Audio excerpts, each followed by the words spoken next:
In the early morning hours of June 6, 1996, a 911 operator in Rowlett, Texas, received a phone call from 26-year-old Darlie Routier. The hysterical mother of three reported that someone had broken into their house and attacked her and her two young sons. But when the police arrived at the scene, they quickly realized that many things in Darlie's story did not quite add up. Discretion is advised. This is 10-Minute Murder.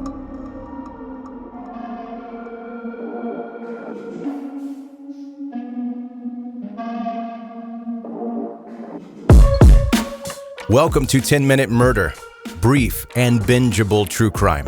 I'm Joe, the host, and I appreciate you joining today. And if today is your first day listening to this podcast, I hope you enjoy what you hear and subscribe to 10-Minute Murder. If you connect with the show on social media, you'll see some of the visuals that go along with the episodes, and as well as other true crime stories that are in the news. And this past Saturday, I did a Facebook Live where I did what I normally do in the evenings. I look up murder cases that all of you guys send me. And during that time, I got to interact with some of you, and I enjoyed doing that. So I will for sure be doing that more in the future. And I called someone a Dumbledore because she was hating on Harry Potter. Yeah, we talked about very random subjects during that Facebook Live. And obviously that was a joke. Alexandria, I'm sure, is a very nice person, and I appreciate her listening. I don't think I made it clear that I was kidding. I was pretty sure I was clear about it, but you never know. You are not a Dumbledore. Probably. I also learned that there is a strangulation expert that listens to this podcast, which is really interesting.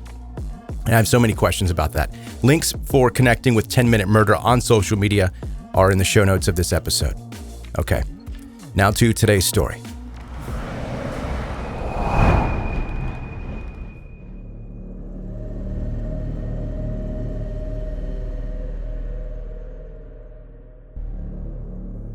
The summer of 1996 in Rowlett was hot, like summers in Texas tend to be. On June 6th, the temperature hit 93 degrees during the day and only dipped to 70 after the sun went down. That day, Darlie, who lived with her husband and three young sons in a pretty large home 25 miles to the northeast of Dallas, found herself feeling uncomfortable, sweaty. Even with the air conditioning, it was still too hot in their house to just be comfortable. Because of the heat, Darlie decided to sleep in the living room on the lower level, which was a little bit cooler than it was upstairs. Her two older sons, 6-year-old Devin and 5-year-old Damon, joined her downstairs. The boys' father, Darren, gave them a kiss and his wife a kiss as well and went upstairs to the master bedroom with their third son, 8-month-old Drake. And yes, all their names begin with the letter D, which makes it a little bit difficult to keep track. Downstairs, Devin and Damon snuggled into the bedding on the floor of the family room while Darlie got comfortable on the couch. All three of them soon fell asleep while watching TV, and for a moment, the quiet noise of the television was the only sound in the house. That was until Drake woke up at 2:30 a.m. to Damon's voice yelling, "Mommy." When Darlie opened her eyes, she saw something so odd that she thought she was still dreaming. A long-haired man wearing dark clothing and a baseball cap leaning close to her. That man was not Darren, but a stranger, someone who she had never seen before. Still, at first, Darlie didn't scream. Her sleepy brain tried its best to process what was going on, and her body remained frozen, even after she saw the big knife in the right hand of the intruder. But when Darlie automatically turned her head to look at her sons, she realized then how serious the situation actually was.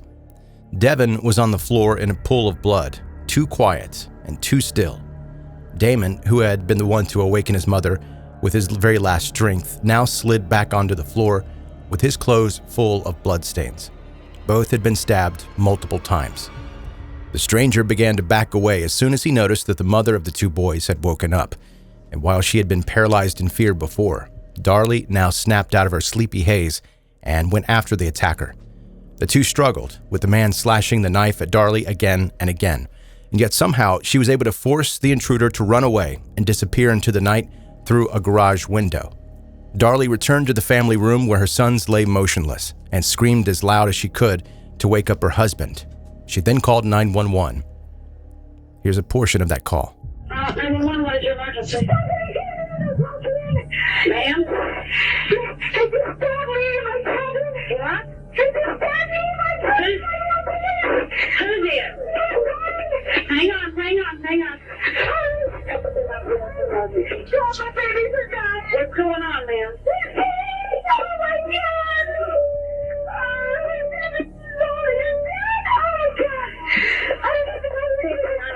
911 medical emergency 5801 by 238 District Lima Vista and Lima. Attention 911 medical emergency. Maybe. Listen to me. I need you to. Oh my God. Can you take the radio clip? Ma'am. I need you to talk to me.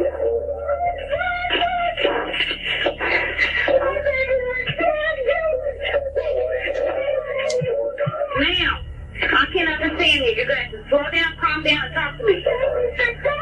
What is going on? Somebody's keeping the walls sleeping. Me and my little boys are sleeping downstairs. They left the knife laying on. There's a knife. Don't touch anything. I already touched it. Listen, there's a police officer. Is your front door unlocked? Yes, ma'am. Okay. They're sleeping.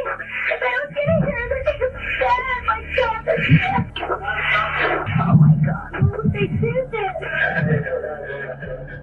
When police arrived, Devin was already dead. Damon died in the ambulance before reaching the hospital, and both boys had numerous stab wounds that had penetrated their lungs and other vital organs. Darlie was also injured during the attack, but not quite as seriously. She had a long cut on her neck that missed her carotid artery by millimeters, and 2 stab wounds on her right forearm, in addition to bruises that covered her arms from wrist to elbow. Darlie spent 2 days in the hospital and told her story to the police of the mysterious man who had broken into her home and killed her 2 sons. Based on Darlie's account of what happened, police searched the crime scene and the neighborhood for evidence of the intruder. But the more they looked into it, the more they began to doubt if there was ever a strange man in the house that night at all. Detectives did find a torn window screen in the garage, but untouched layers of dust indicated that no one had actually climbed through it. However, lab tests did discover fingerprints on the window that did not belong to Darlie, her husband, or law enforcement. Also, police said a sock with Damon and Devin's blood on it was found in the grass several houses down. The murder weapon, an 8-inch butcher knife, was found on the kitchen counter. Darlie claimed she picked it up after the man dropped it as he ran out of the house, but investigators didn't find any blood from the area of the house through which the alleged intruder had escaped. However, luminol showed that there was a good deal of blood in the front of the sink, as if someone had tried to clean it up. Also, the knife had come from the Routier's kitchen. Murderers rarely break into homes and look for a murder weapon afterward. Finally, Darlie had made a rather curious comment about the murder weapon during the 911 call. She had seemed overly concerned about having touched the knife, saying, quote, "I wonder if we could have gotten the prints maybe." To the detectives, it sounded like someone had staged a crime scene and tried to explain to the police why they weren't going to find any evidence. And even though Darlie's neck injury was really close to an artery, it was still thought that her injuries were superficial, and they may have even been self-inflicted. Suspicions of Darlie's involvement only grew stronger when she was seen behaving pretty strangely just 8 days after the boys' deaths. The Routiers held a birthday party for Devin in the graveyard on what would have been his 7th birthday. Dallas County Assistant District Attorney Greg Davis recalled how seeing a video of Darlie spraying silly string on the grave and singing happy birthday impacted him. He said, quote, "Now here's a mother who's supposedly been the victim of a violent crime. She just lost 2 children, and yet she's out literally dancing on their graves." 4 days after the cemetery party, on June 18, 1996, Darlie Routier was arrested and charged with capital murder. There was only circumstantial evidence against the mother of the 2 murdered boys, so prosecutors focused heavily on Darlie's character to provide a motive. They painted a picture of a pampered wife, distraught because her husband's business wasn't making as much money as she needed to support her lavish lifestyle. For that reason, Darlie wanted to get rid of her 2 sons, to have more for herself. Also, the investigators discovered a journal entry made by Darlie after the birth of their 3rd child.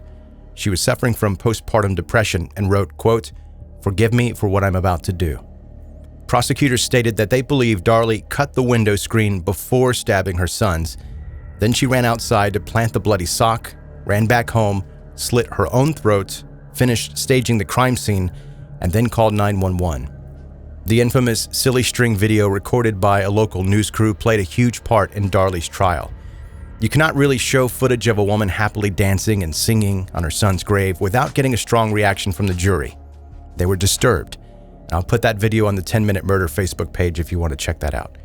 Darlie's defense tried their best to argue that she did not have any reason to kill her children. Also, they said that the silly string video had been edited to make Darlie appear heartless. The family had actually held a somber ceremony honoring the two boys before the birthday party, but the news crew didn't record that part, which honestly is fair, and people grieve in all sorts of ways. The defense stated that Darlie would not have had enough time to stage the crime scene. Damon had been alive when the paramedics arrived, and the medical examiner testified that the boy could only survived approximately 8 minutes after receiving his injuries. And as Darlie's 911 call lasted almost 6 minutes, she would have had very little time to do everything the prosecutors claimed she had done. Many details raised doubt if Darlie could have really killed her sons, but in the end, they were not enough to acquit her. Darlie Routier was found guilty and sentenced to death for the capital murder of her son Damon. More than 25 years later, Darlie still maintains her innocence and has appealed her sentence multiple times, but without success. However, new DNA tests have been ordered after technology has advanced, and as of 2022, the results of those tests are still pending. Darlie Routier is currently being held at the Mountain View Unit Prison in Gatesville, Texas, awaiting execution. She's exceeded the average time on death row in Texas, 16 years and 11 months, by 10 years. Many still think that for all that time, an innocent woman has been sitting behind bars, and others believe a heartless child murderer has avoided her sentence being carried out for too long. What do you think?